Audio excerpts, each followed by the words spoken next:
This is the Horse Radio Network. This is episode 30 of the Equestrian Legends radio show on the Horse Radio Network. Coachman David Saunders.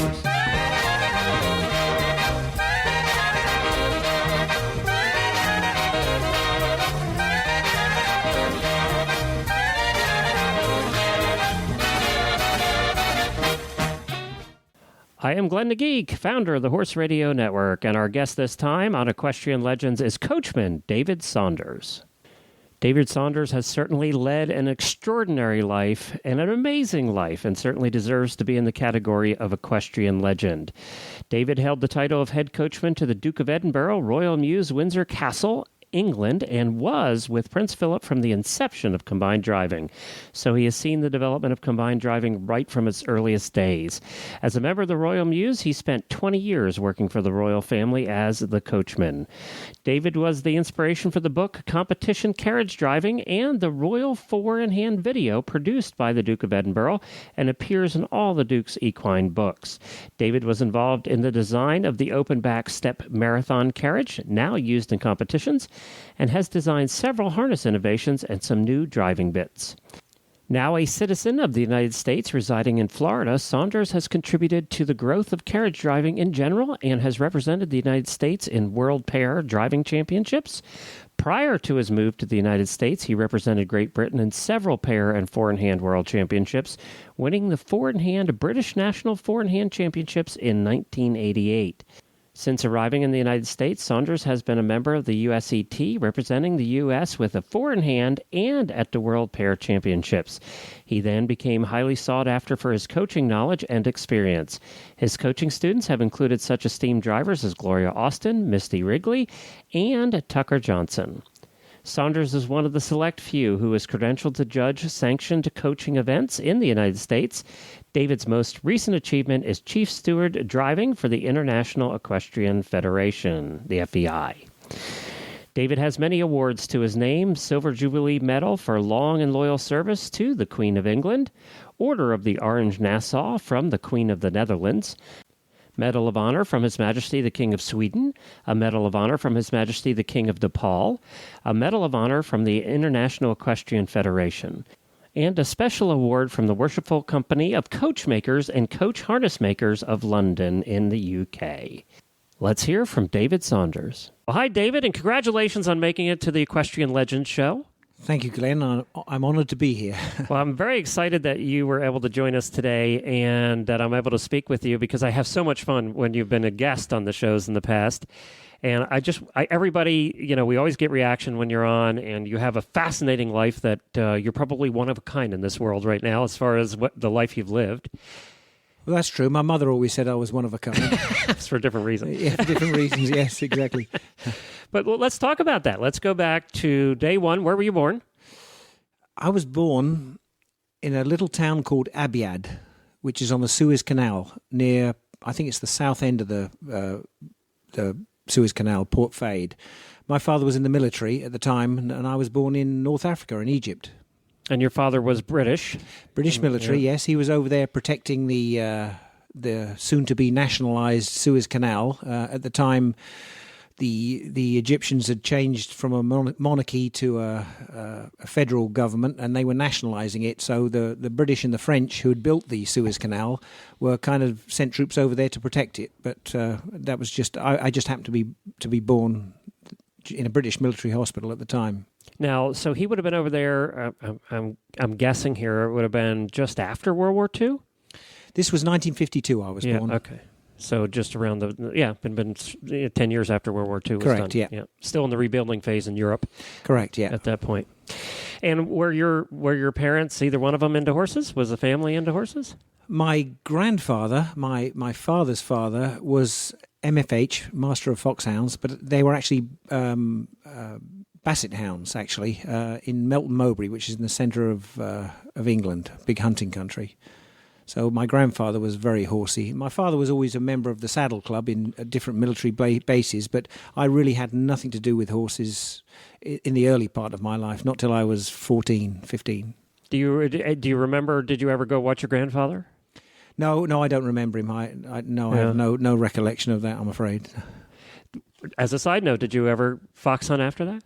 Yes, I've been fox hunting a couple of times in England and a couple of times in America, actually, up with the Myopia Hunt Club Yes. and the Blue Ridge somewhere In Virginia? Virginia, Yeah. that's it, yeah. Yeah.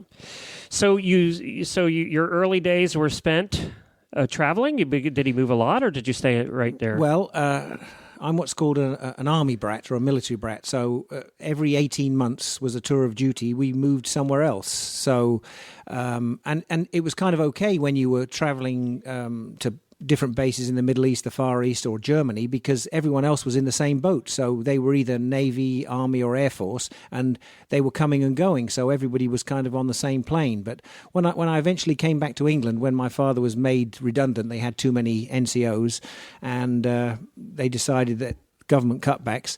When we came back to England, my last 2 years of school were kind of at a school where everyone knew everybody. And so I was kind of at a major disadvantage. But one thing it taught me going to these other schools was to make friends fast. Well, which came in handy in life later. Exactly. So how old were you when you moved back to England then, full-time? Probably 13 or 14, yes. And then that's when horses came back into the picture? Well, what it was I was looking for a summer job, during the school holidays, because I'd always worked when I was abroad in the military. You call it a PX, we call it the NAFI, which is kind of like a grocery store for military or Air Force people.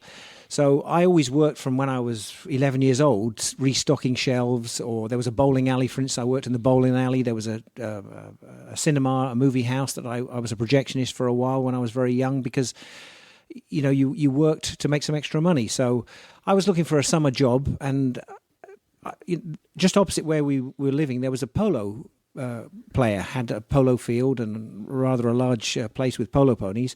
But it wasn't actually the polo ponies that attracted me. It was the cute girls. Being fairly teenager and hormonal, I was attracted by the young girls. So I kind of went over there and asked for a job, and they said, sure, you can start mowing the polo fields. And then I got into helping the girls in the yard, and then they kind of taught me to ride, and we went on from there. And so did you ever compete in riding at that age? Were you doing any competition or playing polo? No, not really. I mean, we exercised the polo ponies. That was kind of all I did, really. That was really the extent of what I did. It was just learn to ride polo ponies and took them to the polo matches and back again. So it's chase girls and ride polo ponies. Kind of every young man's dream, yes. Yes, I was just going to say that. At what point did you go to college then? After no. What happened was that I was probably 14, and being born in September, I kind of left school when I was like 14 and a half, because I saw no future. I hated school. I love education now, and I'm practicing to learn several languages, but I had nothing really, no interest at all in learning anything from school. I wanted to get out and work, because that's what I'd always done. So I kind of left school when I was 14 and a half, something like that, and started working with polo ponies. So the kind of summer job turned into a kind of full-time job. And from there? Well, it was interesting, because this is where the driving came in. The place where we used to exercise was a place called Chobham Common. And a common area of land in England is where, all the people in the village can turn their goats, pigs, horses out. So it's a common area of land. So that's where we used to exercise the polo ponies. And I remember seeing this guy, his name was Peter Munt, and he had carriages, and he was driving carriages. And it was getting towards the end of the season, because polo is a seasonal job. And we would bump into these guys driving the carriage, and one of the guys said to me, what are you doing at the end of the season? I said, well, I don't know. Well, we've got this big film job coming up, I'll talk to the boss and see if... And I said, yeah, put me down for it. So I kind of transferred over to carriage horses. And that's where it started, huh? That's really where it started, because I found out I was a better driver than I was a rider. Weren't as many girls to chase over in that barn, though. Well, I don't know. So, do you remember, what was the first horse you ever drove? Do you remember? I think it was a draft horse. It was in a movie, and it was what they call a Pickering float, and it was just a single wooden vehicle with iron tyres that this draft horse was in, and I forget the movie it was in, or it may have been a television series or something like that, but I forget the name of the horse. I wish I could remember. But So how did that all lead down the road to Windsor Castle? Well, I started driving different carriages for different film jobs and started to learn to drive single and pair and stuff like that. And actually, it didn't lead to carriages. The next job I did was after working for that guy in the film and television industry, I learned to shoe horses. So I was a farrier, and the British have several degrees in that. I was kind of probably like what they call an RSS, a registered shoeing smith. So I was shoeing horses for a long time, and I just got married. I don't know, I was 21, something like that, 20, something like that, and was just living in a rented house, a rented apartment it was actually, above a hairdresser's. And the Horse and Hound, which is like a weekly British magazine for hunting. It's the most famous weekly British magazine. Absolutely. And it has the classified ads at the back, situations, vacant and situations wanted. And there was just a fairly... I can't remember. I forget the right word now, but anyway, there was a fairly innocuous. That's the word I was looking for. Classified ad that said driving groom wanted, Windsor area, accommodation provided. And as I just got married and I was living above a hairdresser's and struggling to pay the rent and everything else like that, I thought this might be something. I've done some carriage driving and I've worked for several people doing different things. I'll apply for it. So I applied to this post office box number and sent my resume, a CV, whatever you'd like to call it, and thought no more of it. And I don't know, a week, 10 days later, the phone rang at 8 o'clock at night. And so I picked up the phone. I said, yes. And a voice at the end of the phone said, in a very BBC accent, is that David Saunders? And I said, yes. Is that David Edward Saunders? I said, yes. And I'm thinking to myself, I must be in some bill collector. That's right, exactly. Yeah, exactly. IRS is calling. Well, the next words out of this guy's mouth were, he said, my name is Major Phelps, and I am the superintendent at the Royal Mews, Buckingham Palace. And I thought about it, and I said, well, I expect you are. And I put the phone down. You hung up on him? I hung up on him because... You must get that a lot. Well, I mean, how often does the White House call you, Glenn? Come on, exactly. Buckingham I'd hang Palace. up too. Why are they calling me? So anyway, the phone rang back again, and this guy said, no, don't hang up. You applied for this job, blah, blah, blah, blah. And he said it was at Windsor Castle. Prince Philip had just started driving. It was, in the mid-70s. And he'd just started driving, and he'd just kind of written the rules for combined driving and. And so I went for an interview and got the job. How old were you then? Mid-20s? Yeah, probably 23, 24, something like that, yeah.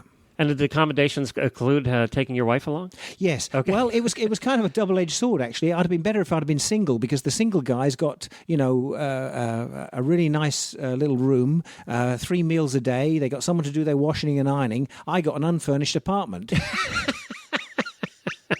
So actually, while it's lovely working for Her Majesty, she really doesn't pay very well. So I had to get a job in the evening working at Heathrow Airport, driving a truck, to actually buy furniture and stuff like that. Is that right? So I'd finish work at 5:30, and at 9 o'clock I was delivering bonded exports at Heathrow Airport. Yeah. Didn't see your wife much in those days. No. That's why it took us probably 5 or 6 years to have my wonderful little daughter Samantha. So now, when you first started there, tell me about the first day walking in there to work. Well, it was interesting. Being an army brat, you tend to, and this is what stood me in good stead, I think, going to all these different schools. You tend to work out what's going on very quickly. And either that or you got beat up. So exactly. So at the time, there was a retired major, Major Thompson, who was running the yard for Prince Philip. He'd just started, and there was 6 horses and 3 grooms, and I was replacing one of these grooms. And we weren't even a groom. I still have my contract, actually, when I first went there. I was considered a junior liveried servant. Well, all 3 of those words don't really have a good ring to them. No. I'm junior, I'm liveried, which means they give you clothes, and you're a servant. So it's that's how I started. But what I did that see... dates back to the 1700s. Indentured servants, Yeah. absolutely. Yeah. And but what I did see straight away was a chance to actually do something with this job, because I could see that Major Thompson was getting fairly close to retirement. These other guys kind of weren't that interested, and I thought, well, I think I can get my nose in here and work my way up the ladder. So what did you do? What was your job when you first started there? Well, basically in the Royal Mews, each man takes care of 2 horses, which doesn't sound a lot, but they have to be, obviously, it's not just the horses, it's all the harness that you have to clean and all the rest of the bits and pieces. So my job was taking care of 2 horses, and it was a gelding and a mare called Buttercup and Doric. You remember their names? I remember their names, yeah. And they were I think it's funny that they have ordinary names that we would give our horses. Exactly. Oh, yeah. So, some of them don't, but it was interesting because the Queen was, especially when the Queen started this breeding program of homebred horses, and that was one of the proudest moments of her life when Prince Philip, her husband, was driving her homebred horses at World Championships, and she named all the horses, so it was kind of cute. So when he first started driving, where did that interest come from? And he was a little older than even at that point. Yes, he was probably 50. 50s? Yeah, in the 50s. And for 25 years, he'd played polo. And so he'd come from, he'd always had horses, but he'd played polo, which is really a completely different thing to driving horses. And he wanted to do something that was still competitive, but was a bit more regal, as it were. And he was president of the FEI at the time, Prince Philip, and probably a lot of people don't know that he was. Well, yeah, he was president of the FEI, and he was a very good president. In fact, a lot of people say he was probably one of the best presidents because he had a lot of influence. Being president of the World Wildlife Fund, and he had a lot of power, and he was a horseman all his life. So. But he'd given up polo because of various reasons. He was getting on a bit, and he had this arthritis in his wrists, so that held me in very good stead, because the people I've worked for since then have been vintage people, and they can't have horses that pull. So I learned at a very age that horses have to be light in your hand. At what point did you transition from taking care of these horses to training the horses and to the next step? Well, I kind of worked my way up to, as the British military say, 2IC, second in charge, and then I heard that Major Thompson was going to retire, and normally in the Royal Mews, or in the Royal Household anywhere, they're all jobs for the boys. It's the old school tie or the old military tie, and I was quite. I thought, dynamic with Prince Philip and pushing, he was coming up with different ideas. As president of the FEI, he'd get letters, can we try a one-handed third? I remember him getting a letter from Colonel Thackeray, who was an American. He was chair of the driving committee, asking if it was possible to do a 30-meter one-handed circle. And we went out and did it. I mean, nowadays they're doing 15-meter one-handed circles at the canter and all the rest of it. But in them days, it was really quite a thing. So I helped him with them, and I was very enthusiastic, obviously, and I think Prince Philip saw something in me. One would hope that I was dynamic and I was interested in the sport, and he was developing the sport. He'd actually written the rules or set up the committee for and this the rules. Is combined driving. For combined driving, yeah. Right. Oh yeah, he's the father of the sport. All these new drivers really should be thanking him because he got the sport going. So I was out driving with him one day, and I just said, I hear Major Thompson's retiring, sir. And he said, well, yes. And I said, well, is there any chance of me having the job? And Prince Philip looked at me a bit sideways and said, I don't see why not. And I said, well, do I need to speak to someone? He said, no, leave it to me. Well, of course, then the Palace Mafia get on the phone. How dare you? How dare you be so familiar with His Royal Highness and ask him a question like that? And I thought, well, he asked me a question, and, I'd talk to anybody, it's just whoever you talk to. But anyway, Prince Philip insisted, and he could see that, I could help him along. But I did pay the price throughout my career, 20 years working for the Queen, because obviously I was part of his pleasure. I mean, most of the other people, all the other horses in the Mews were kept just for ceremonial things. So all the other coachmen really only saw members of the royal family when they were on some sort of ceremonial junket. Parades and all that whatever, stuff. Yeah. And we did all those as well. But of course, every weekend, Prince Philip would come from the office, i.e. Buckingham Palace, BP, to Windsor Castle, which was the country home, and we would drive at weekends. And of course, we were training green horses, and we were developing a sport that is now, as you know, Chester Webber's just won Royal Windsor Horse Show, and but Prince Philip had this in mind. He had this grand design in his mind, and it was nice that he shared it. I mean, for instance, the first marathon carriage, we built this thing called the Iron Maiden. Prince Philip was we had an aircraft because they used to use just regular pleasure carriages. That's right. And we used to break everything. All the bits of wood used to drop off. I can remember wheels. before the marathon, my first job was to take a long piece of rope and do half hitches from the splinter bar all the way down the wooden pole, to the leader bars. In case it broke, so it wouldn't fall off. And it often used to break, yes. But Prince Philip, being very dynamic, was interested in trying to improve the sport. And he said to me one day, I've just been to British Aerospace, where they're designing the plane called the Concorde, and they've developed this new type of aluminium, or it was an alloy actually, called duralumin. And he said, they've asked me if, because I'm patron of something or other, they asked me what I wanted.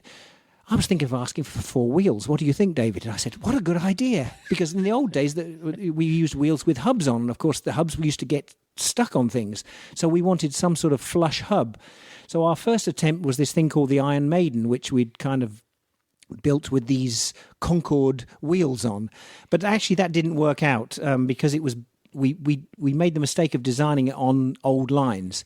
And then our next attempt was we went to Artistic Iron Products, Michael Mart, and we bought an undercarriage and 4 wheels, and we built our own carriage. And I've posted it on Facebook a couple of times, but actually, Prince Philip and I designed the open back, the bumper bars, the floating pole, the 4-disc brakes, all that good stuff, the wedge.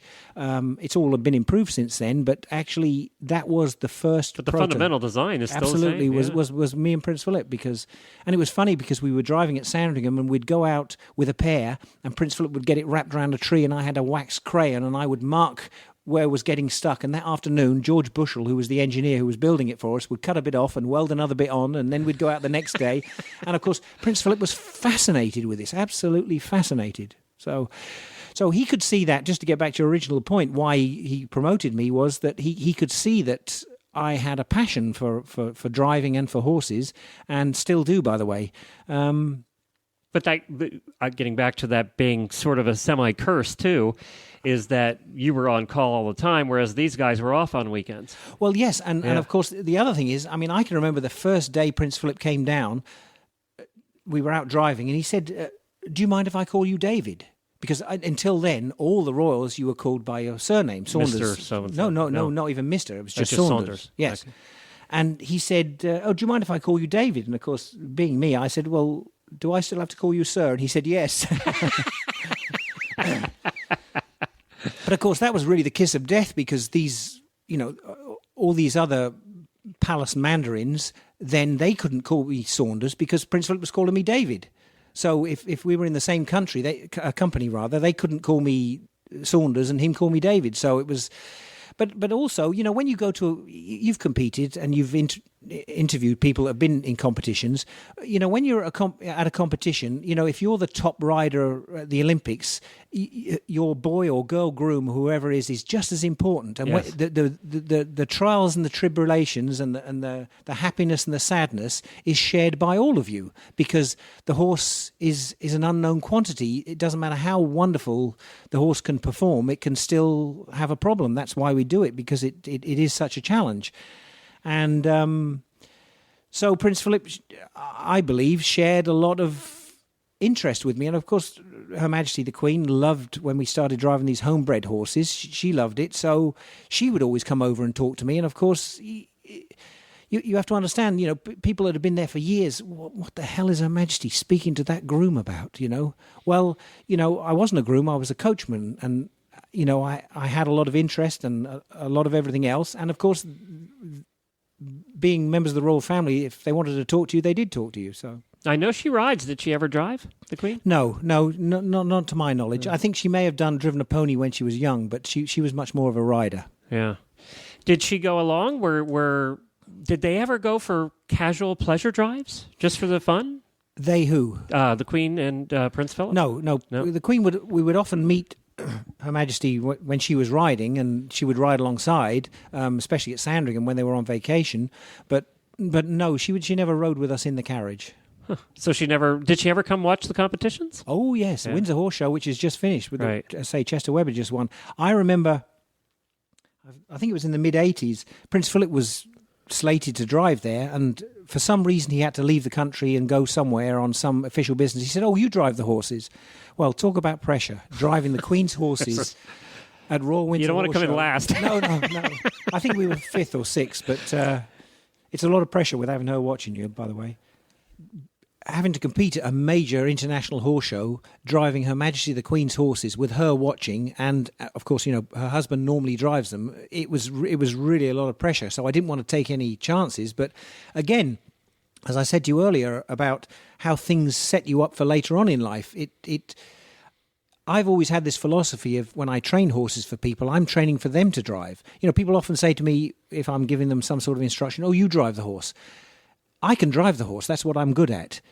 My job is to get you to drive well. That's the trick. And of course, it was driving the Queen's horses with her at every marathon obstacle, watching you, and during the dressage was really quite a lot of pressure. But you kind of get used to it, So he really was the father of the modern day CDE, combined driving, and I did have a question from somebody that wanted me to ask you. The 3 phases, were they strictly modeled after ridden eventing, or did he have a reason for the 3 phases on his own?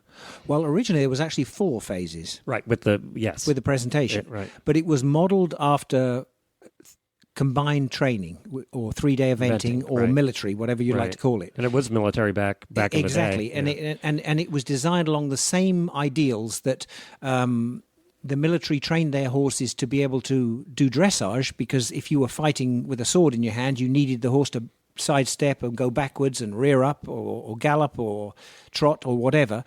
On the cross-country phase, if you were in battle and you had to leap over a dead body or a cannon, you had to do it. And the show jumping was designed as the same thing for jumping. But what they did with the combined driving in the original part was there was a presentation part, because remember it came from coaching. The coaching people kind of set it up originally, and so there was a presentation phase where everything was all pretty, and that was a phase by itself.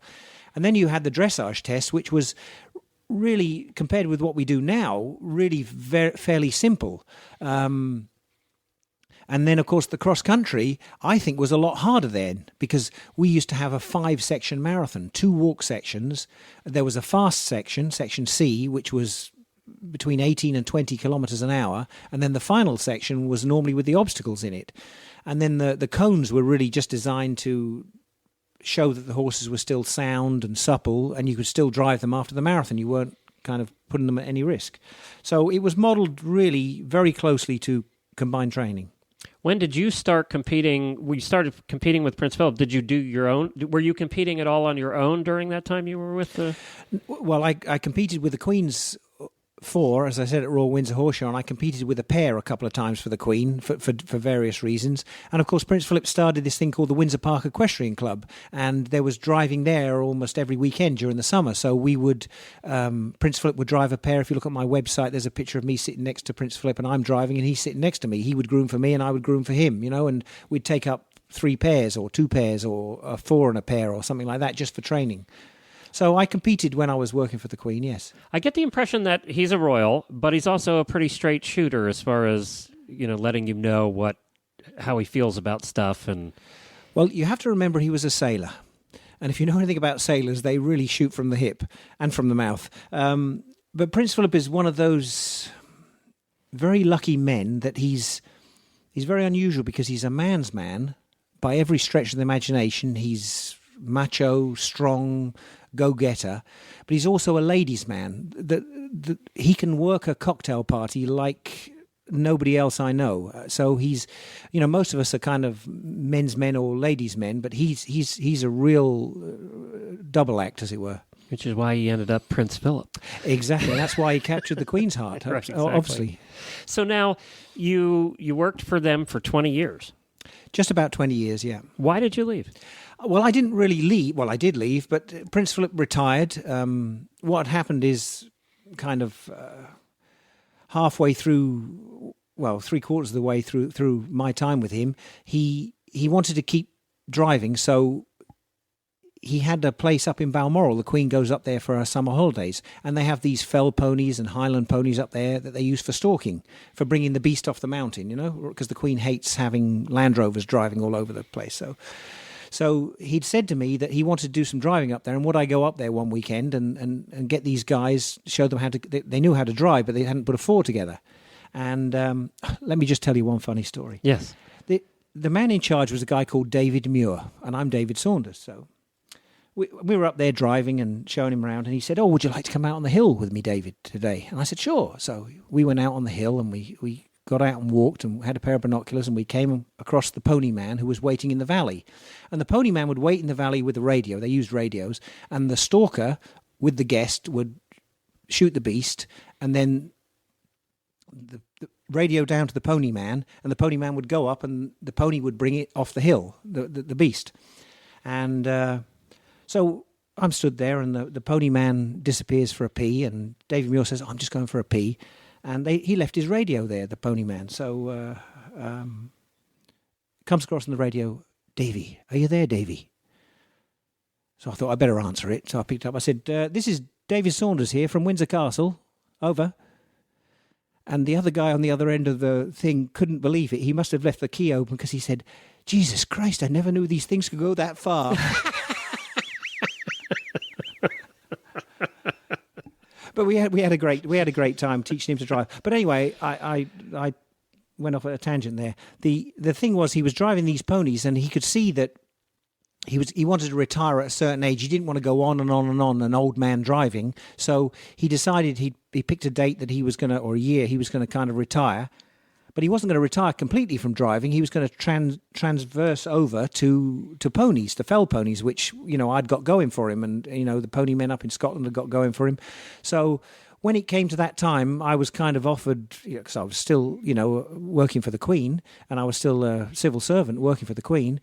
I could have kind of gone back to Buckingham Palace and kind of just lived my days out there, but that really wasn't for me. I'd got this sport going, and I'd been offered another job and working for somebody else. So when he moved on to the ponies, I kind of moved on working for somebody else. Now, before we get off of your time at working for the royal family, I did notice in your bio that you had the opportunity during that time to do a couple of the parades and the weddings. What is, and I guess my question is, what are your fondest memories of the time at Windsor? Three of the best parades. I mean, they're all wonderful. Riding up Ascot with the Queen, and you go up the Royal Mile. And this is with those unbelievable carriages. Yes, you're riding postilion, and you break into these 40, 50, 60,000 people, and they all cheer. They're not cheering for you, they're cheering for the Queen, obviously. Riding to Ascot is wonderful. It's hard work because you have to do it for 4 days, and it's a long way up there and a long way back. But three of the best occasions was the Silver Jubilee, when she was 25 years on the throne, which is when my daughter was born, actually. I was born the year the Queen ascended to the throne, 52, and my daughter was born 77 when she was 25 years on the throne, Samantha Jane. So doing the Silver Jubilee was the other one. The other interesting thing was that the Queen has 2 birthdays because she's the Queen. She has her official birthday and she has her own birthday. Well, her official birthday parade is done in London. It's called Trooping of the Colour, where she inspects one of the Guards regiments. And Prince Philip had said to me that he would always ride one of these police horses. And he used to dread it because they were always so wide and he didn't know them and blah, blah, blah, blah, blah. So he'd said to me one Christmas at Sandringham, I think I'd like to ride Solomon, which is one of our horses, for the Trooping of the Colour this year. And I said, OK, sir. And that's all I heard. So the next thing is I get a phone call from the military. Oh, I gather His Royal Highness is going to ride, because the Queen would ride a horse that the Canadian Mounted Police had given her, Burmese, which was a Canadian horse, and which was a police horse as well. And so they said, oh, His Royal Highness wants to ride one of your horses. Well, we need to make sure it's all right. And I said, well, it goes all right in the carriage. But of course, what I had to teach it to do was that Prince Philip wears a bear skin, which is literally a bear's skin on top of his head, which is part of the guard's uniform, and he has to carry a saber and so I had to teach this horse to do that. Well, I did do very well. Actually, another funny story. The year before, someone had tried to shoot the Queen with a starting pistol and had frightened the horse. So I was determined that my horse was not, if anything like that ever happened, this was not going to happen to me. So I'd asked the security people for a pistol, a 22, with some blanks, for training for this horse. And what I would do is I'd mount the horse with my bearskin on and my sabre and ride it around the indoor arena. And then my second in command, my 2IC Brian Stanley, I'd get him to rush out towards me and start firing the gun at me, first and, quietly at first. And in the end, he would just hide and just jump out and bang, bang, bang, bang, bang, bang. And of course, the horse wouldn't move. And I said to him one day, I had a brilliant thought. I said, oh, let's do this out in the home park. You go and find a tree to hide behind, and I'm going to ride around this circle, and you come out anywhere in this circle and try and shoot me. Nothing could go wrong. Nothing could go wrong, but I hadn't thought about, security and all. Let's tell the rest of the world that are protecting the Queen that someone's out there with a gun shooting, And so Brian went out off on his bicycle and his gun and hid in a bush, and I'm trotting along, and suddenly Brian goes, bang, bang, bang, bang, you're dead, like that. Well, within seconds, we're surrounded. Whose idea was this? Me. But it was a good exercise because the horse stood still when everything else happened. But to get back to my main point, there's 2 rehearsals for the trooping of the colour. There's an undressed rehearsal where nobody's naked, but you're not wearing full dress uniform. Right. And then there's a dress rehearsal where everyone's in dress. Well, of course, the main participants, like the members of the royal family, only take part in the main event. They don't do the dress rehearsal. Well, Sir John Miller's niece, Sylvia Stanier, was always the Queen. That was her job. Well, of course, normally whoever the policeman that Prince Philip's horse was going to be, he was going to ride, would stand in for Prince Philip. Well, of course, it was going to be me this time. And let me tell you, there is nothing like riding onto Horse Guards parade ground and 2,000 guardsmen giving you the royal salute, because as far as they're concerned, with the dress rehearsal and the undress rehearsal, I am Prince Philip. Sylvia Stanier is the Queen. They have to do everything as per the book. And when they play the national anthem and you sit up there and it's all directed at you, not at me, but it is directed at me because I'm Prince Philip for all intents and purposes. There's nothing quite like that. There's no drug in the world that can give you any sort of high quite like that, let me tell you. And then the final one that I'd like to mention was the fairy tale wedding, the Prince and Princess of Wales, which I know there's been several weddings before and several weddings afterwards, but this was monumental. I couldn't hear the horses clip-clopping on the... And this was Diana we're talking about. Prince, which all of us watched. Yeah, Princess Diana, yeah. I think something like 60, 70 million people. I remember watching it, and everybody wanted to watch it live. You couldn't record it back then. It was pre-DVR. So. Absolutely. Yeah. But it was actually... We stayed home from work to watch it. Yes, but it was actually a nightmare for us because there was 4 parades going there and 2 parades coming back. And when they were getting married, we had to jig round, not change horses, but change carriages around because, obviously going there was the bride's procession, the bridegroom's procession, the Queen's procession, the groom's procession, and then coming back there was the bride and groom's procession and the Queen's procession.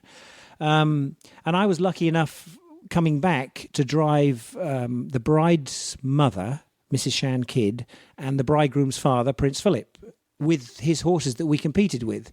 And at the time, we were having a little problem with Northern Ireland, with the IRA, the Irish Republican Army. It's all settled now, I hope. But there was lots of Now there were bombings all the time. bombings There's all kinds over. of things going on. And of course, one of the things that we were worried about the police were worried about was someone throwing something underneath the carriage, because there was so many crowds there. So we had, I'll probably get excommunicated for telling you this, but it wasn't just driving in the parade, but we had escape routes where there were planned, if something went wrong, we would just slap the horses up and turn left or turn right down a street. And you had to remember all them as well, especially if you had main people in, like I had Prince Philip in. So I was one of them, if there was going to be a target, one of the main targets. So you had all that in your mind, as well as you knew that, you can't pick your nose because 90 million people are going to see you doing it, and you had to make sure your wig was straight and that your silk stockings were straight and all the rest of it. And your horses weren't running off. And the horses weren't running off. Yeah, exactly. All that sort of good stuff. And you were trying to avoid, household cavalry and mounted policemen and, people in strollers and, people were shouting and screaming and, and it actually all worked very well. It was a great parade. It was beautiful. It worked very well, but it was a lot of strain. But looking back on it now, I was very proud to be. You were part of it. Absolutely, to be part of it. That is really neat. And not too many people were. So exactly. Yeah. So now, how old was your daughter how old was Samantha when you left the Royal Mews at that point? She was probably 12, 13, something. So like did that. she ever get to visit? Did she ever get to come up? Did she get to go to Daughter's Day at work? Oh yes, Yes. yeah. Oh yeah, she was. Well, when we lived at Sandringham, I lived at Sandringham for a short time. Again, there's pictures on my website. You'll see a picture of me driving a sleigh, and there was, I think, 13, 14 kids, and that was the Queen's school. There was only 2 teachers there, a headmaster and 1 teacher, and that was at West Newton. That's on the Queen's estate. So she actually went to and the Queen would often pop in. Oh, is that right? Oh yeah, and of course there was always every Christmas at the Royal Mews Buckingham Palace, all the children of all the staff in the Mews would get a present from the Queen, and she would give it to them. Father Christmas would give it to them, and then we'd put little wheels on a little sleigh, and they would. You can see it online.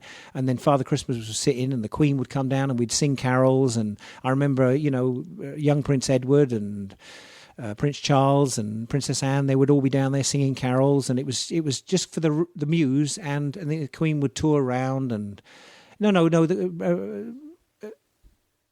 Samantha was well known by His Royal Highness Prince Philip. Let's put it that way. What'd you do immediately after? Immediately after I left working for the Royal Mews, Prince Philip started this thing called the Sandringham Carriage Driving Centre at Sandringham. He kind of wanted to give something back to the sport, so I became the manager of that and started teaching people. But it kind of didn't work out because, again, the mandarins in the palace didn't like anything they couldn't control. And, of course, once you start controlling things too much, they don't work. And I don't think they really liked, the plebs driving around. If only governments would learn that. Exactly. So I ran the Sandringham Carriage Driving Centre for a while, and I got a lot of American clients coming over to drive. And so when that kind of didn't work out, I left, and I actually went to work in Belgium for a harness maker, Henk van der Wiel, and worked there for a bit, and then eventually came to America. Now, was America because it was why America? Why America? Because they asked me and they speak English. So it could have been Russia if they spoke English?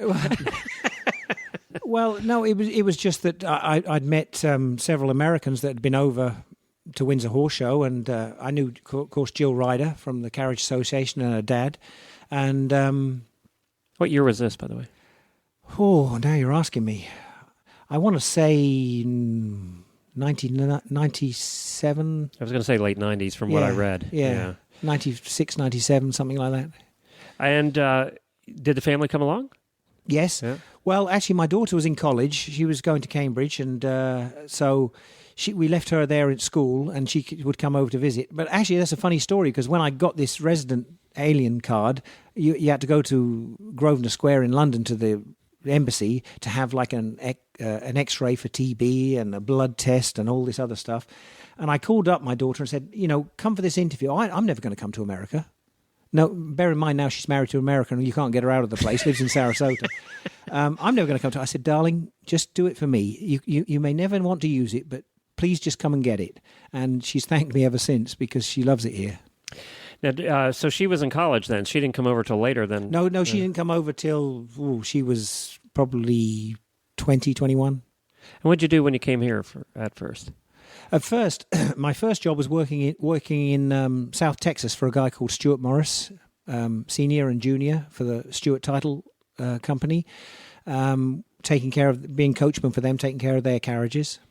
That was the first thing I did, and then I went to North Carolina and tried to do a little bit there by myself, and it's people have to realize that when you work with horses, you don't make money, you make a living, but. And as I say, we've all figured that out. Right. I worked for the Queen all those years, and you don't make any money, but you get this wonderful...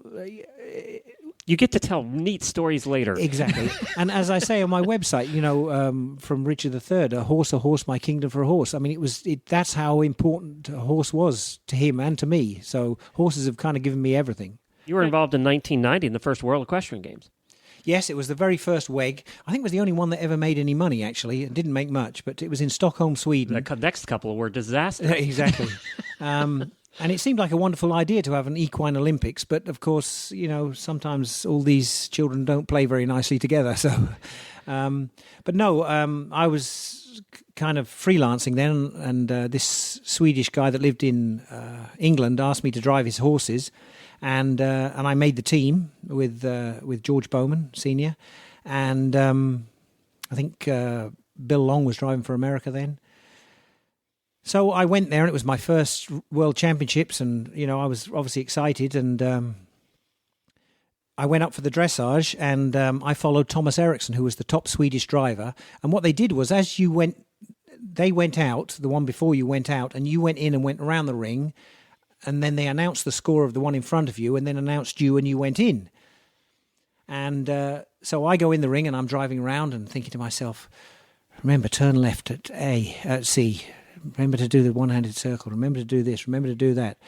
And they said in Swedish something and then a score. And then they said my name. And the next in the ring is David Saunders. And the crowd went wild. And I thought, well, they must really like me here. But of course, they were cheering for Thomas Eriksson. It was what they were doing. But what it did was my horses just came alive. Well, the horses I was driving. So, and one thing that I hadn't realised either, Prince Philip was over there visiting King Carl Gustaf of Sweden, and he was in the royal box watching. I mean, I didn't know that at the time. No one told me that. But anyway, so I went into the ring, halted at X, saluted, took my hat off, put my hat back on, said trot on, and I had no idea what my next movement was. I had completely blank. Completely blank, I tell you. I'm thinking, here I am. I've been given this chance, young driver, to drive at the World Championships, and I've screwed it. I don't know which way to go. Well, luckily the horses knew to turn left. And it kind of, I thought, don't panic. Just let it go. Let it go. Let it go. And we did the test, and we had like a 43 or something like that, which was quite good in them days. Well, of course, I came out, went to the stewards, they did the bit check and everything else like that, and I'm talking to some people are talking to me, and chit-chat, and I look up and suddenly the crowd's parting like the Red Sea, and here comes King Carl Gustaf of Sweden and Prince Philip.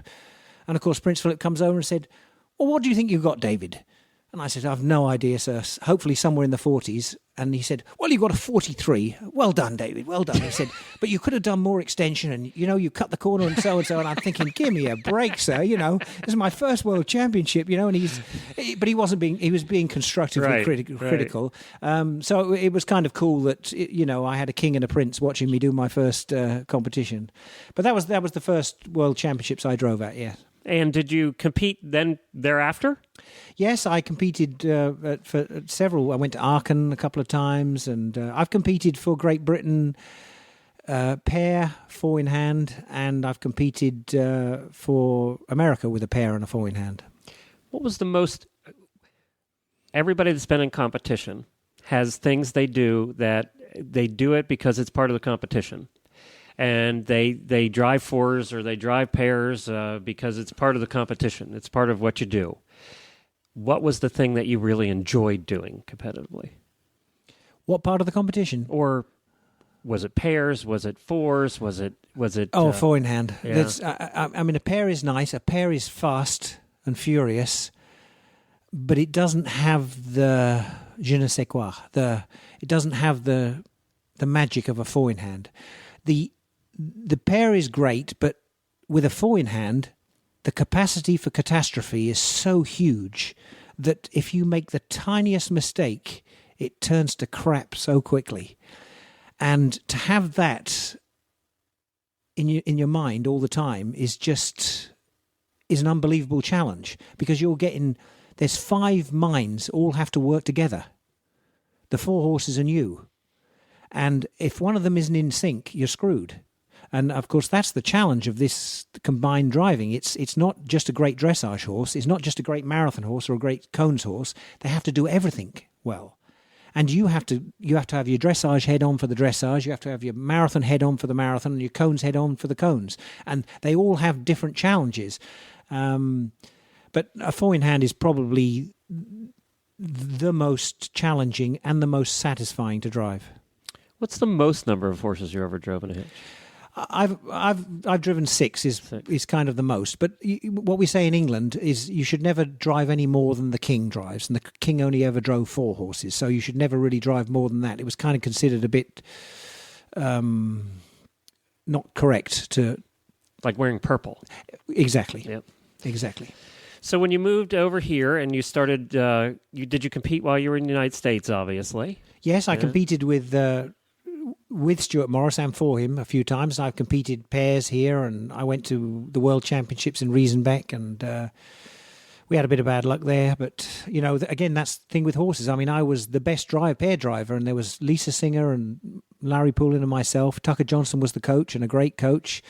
Hardy Zanke was the chef de keep, and I was the best pair driver there. And we'd practiced and practiced and practiced, and it was my turn to go in for the dressage, and we were warming up in the warm-up ring before you went on the on-deck thing.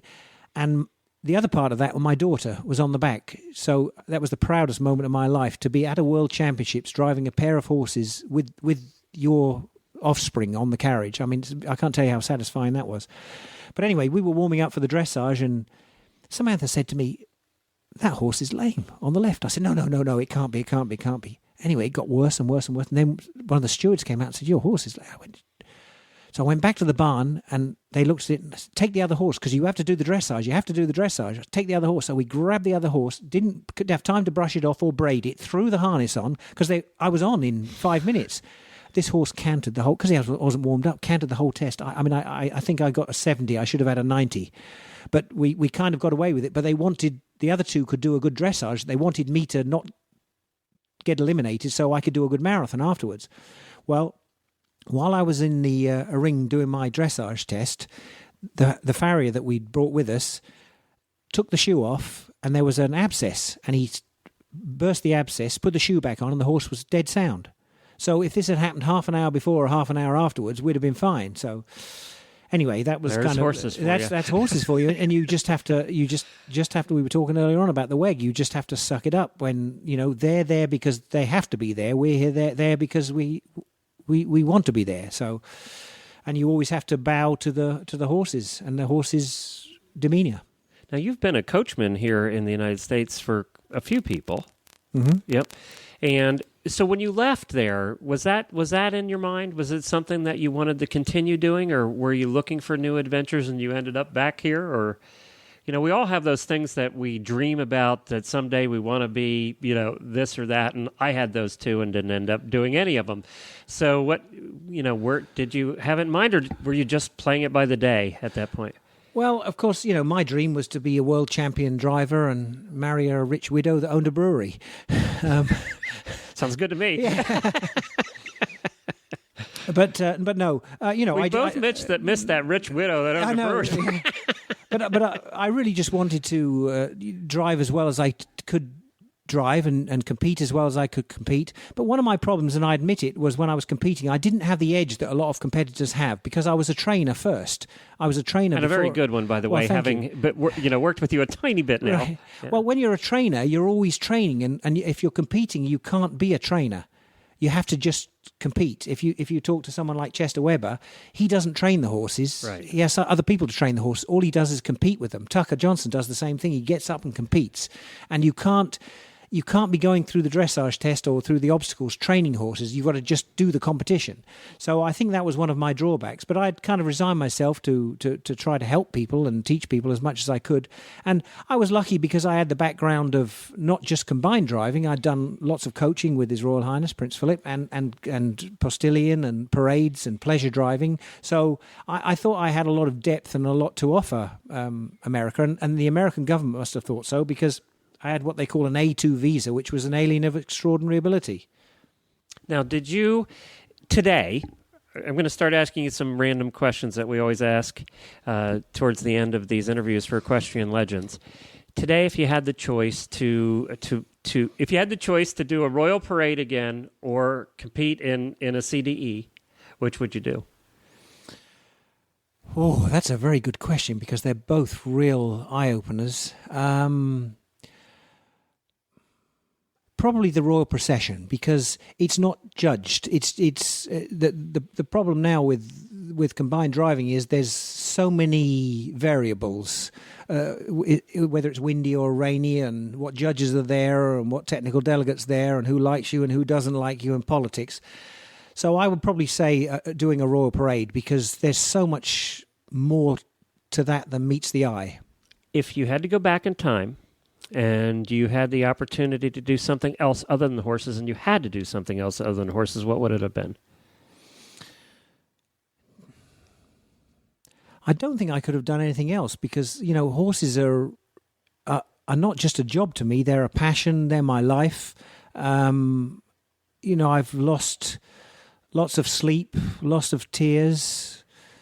I've had lots of happiness, and horses have given me everything that they can possibly give me. And the challenge of, if you speak to someone like Uncle George Bowman Sr., he'll say the same thing. The greatest pleasure is training a horse or training someone to drive a horse. It just gives you an immeasurable amount of satisfaction. What is something that nobody knows about you that you want them to know about you? I've got 3 sisters, and I had 2 sisters older than me and 1 sister younger than me. And for the first 6 or 7 years of my life, I was dressed as a little girl. Is that right? Because why would my parents buy any more clothes? Because they had clothes. That's all the clothes they had. So really, I could milk this for all it's worth, but I could have turned out to be anything. So I was dressed as a girl for the first. So you can take that how you like, but never wore a dress since. No, exactly.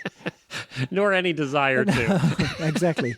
Any of the sisters ever get into horses? Yeah, my younger sister rode a lot. Yeah, she fox hunted. My 2 older sisters, not much at all.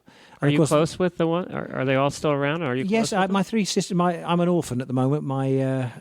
Both my parents are dead, but my father fox hunted till he was in his 80s. So, but yes, I see my 3 sisters quite regularly as you can do. They live across the other side of the ocean, but.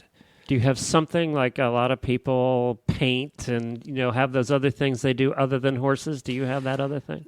I don't, and I wish I did. I used to ski a little bit, but really this disease called horses is really just embedded in me. I can't cure it, and I don't really want to cure it. It's just, I go away with Gloria now and we go on vacation, and unless we see a horse every 2 days, we suffer withdrawal symptoms, And because of your occupation and what you chose to do, you've seen more of the world than most 99% of people have. Yeah, all around Europe, Australia. We were in Central America last year with Gloria, Costa Rica. Yeah, I've travelled the world with horses. I was in Australia, I think 3 years ago, doing a clinic there, and I've been to Australia. The first clinic I ever did in Australia, I actually mentioned it I was invited by the ADS, the Australian Driving Society, and I mentioned it to Prince Philip that I'd been invited. He said, "Oh, when is it?" And I told him the month. He said, "Oh, come with us. We're going." So I flew, and I still have all the paperwork. I flew with the Queen and Prince Philip on the Queen's flight to Australia as part of the royal entourage, as it were. So. Do you still talk to him? Oh yes, I went to his 80th birthday party at Windsor Castle, and about 4 years ago, I was invited to his 90th birthday party, and I actually took Gloria with me because I needed a date. So I asked Gloria. It was funny because I said to her, "Would you like to come to England to a birthday party?" She said, "Why the hell would I want to go to England for a birthday party?" I said, "Well, it's Prince Philip's." "Okay, when should we go?" When are we leaving? No, I see him quite regular, and yes, he's signed several books for me, and he'll always talk to me whenever I see him. And there were 2 books in specific written years ago that you were involved with, that Prince Philip was involved with. Tell us about those. Well, what happened is we were driving at Sandringham every Christmas for 6 weeks, and Prince Philip we would chat about, "Oh, do you remember last year at Royal Windsor Horse Show when we hit that post and that horse fell over, or we nearly tipped over in the water, or remember when we were teaching this horse to go into the water, it wouldn't go in, it jumped," and blah, blah, blah, blah, blah. And I said to him, "You should write this down, sir." "Oh, I don't have time for that. I don't have time for that." Well, we came back from Sandringham, and he went on a cruise on the Royal Yacht Britannia somewhere, something like that. And I saw him about 4 weeks later, and he said, "Have a look at this." And he thrust this manuscript down at me. I've still got bits of it, actually. "Read it and tell me what you think." And, of course, he had written down all these thoughts. And, of course, I had to do some things in the margins. And that became the first book. And what was it called? It was called Competition Carriage Driving. And then the next year I said to him, well, I digress. Do you remember the first video cameras? They were kind of fairly big, and then you had this big suitcase. That was the battery. The battery, yes. I do remember. Well, we were at Sandringham driving out New Year's Day, and Prince Philip said to me, "Oh, guess what the Queen bought me for Christmas?" Well, what do you say to that? Right. Hello. Yes. So whatever she wanted to. Yeah, exactly. Yes. I bought you Africa. Yeah. You know. So I said, "Oh, I've no idea, sir. What did Her Majesty buy you?" He says, "Well, you've got to come and look at this. When we get back from driving, after lunch, meet me in my study at 2:00. So there he's got this wonderful JVC, I remember it was, video. Those were the first. Yeah, exactly. This video camera. He said, "Oh, we can have so much fun with this. We're going to video the training. We're going to video that." Of course, nowadays it's all blah, blah, blah, blah, blah. Well, of course, then when we're out driving, I said to him, "We should make a book of the film." A book of the film? A film of the book? A film of the book. The other way around. Sorry, that's a spoonerism. Not spoonerism, but you know what I mean. And he said, "Oh, that's a good idea." So I thought naively we could just make it ourselves, but of course it turned into a big production, and we made this video. It was put on television actually, called The Royal Four in Hand, and it's on my YouTube page. Anyone can go and look at it, and it's on YouTube. It's called The Royal Four in Hand. And just David Saunders. Just go on to David Saunders, and you'll see it there, and it's called The Royal Four in Hand, and it's actually very nice because you get an idea of Prince Philip talking about the mares, the homebred mares, Harrier. She was named after, her mother was Eagle, so she was named after a raptor. She was a Harrier, you know, but we called her Harry, you know. And he talks about the harness, and he talks about the carriages, and you can see his involvement in the movie. It's really quite fascinating. So that was the movie we made. So it was. I'm not saying it was all my idea, but I think I was instrumental in him doing those things, pushing him to do it. Exactly. So if there's a message from your life, what would it be? Never, ever, ever blame the horse. Don't take it personally. Because once you start taking it personally, if the horse that you're training, I'm talking about training a horse, whether it's to ride or drive, if you take it personally, you've kind of lost the battle. So never take it personally and never blame the horse. And a message for young kids coming up. I know it's not quit high school and apply at the castle. So what's the message for kids coming up who want to lead an interesting, eventful life like you have? Do something with horses, whether it's riding them or driving them, because what horses teach you is that you have to take care of them. You have to be responsible. You can't just, because you were out all night partying, you have to get up and feed your horse in the morning. You have to take care of it. And you only get out of a horse what you put in. So if you want to win, you have to take care of it. So I only have 2 more questions for you. The first one is, what has David Saunders not done that he still wants to do in this life? What's on your bucket list? Traveling-wise, I'd love to go to South America, Terra del Fuego. I asked Prince Philip what part of the world he found most fascinating, and he said, south of Argentina and Chile, there, Terra del Fuego. I'd like to go to New Zealand. I never went there. I'd love to, I'd love to see more carriages and more different types of horses. There's nothing really especially. I mean, I'd like to live a long life and still keep meeting interesting people. And what are your parting words for this conversation? What haven't you said yet that you want to make sure gets out there? You want something philosophical? No, whatever. Well, it's really difficult to answer that question. If you're going to choose anything with horses, you have to be dedicated to them, because if you do anything part-time, it just doesn't work. And I find that when I'm teaching people, unless they're really committed to it, they're just wasting their time and their money. And also philosophies. In the winter time here in Florida, you throw a stick and you'll hit 20 trainers, and they're from all around the world coming over here trying to make a living. I tend to think of them, you pays your money and you pick your guru, and, they'll all get you through the goalposts. Some will take you left field, some will take you right field, some will take you down the middle. But you can't mess around too much. People sort of say, well, I want to learn from everybody. But in the end, you have to stick with some sort of philosophy. And there are a lot of different philosophies out there from, all these reasoning people and, these different people that do different things with horses.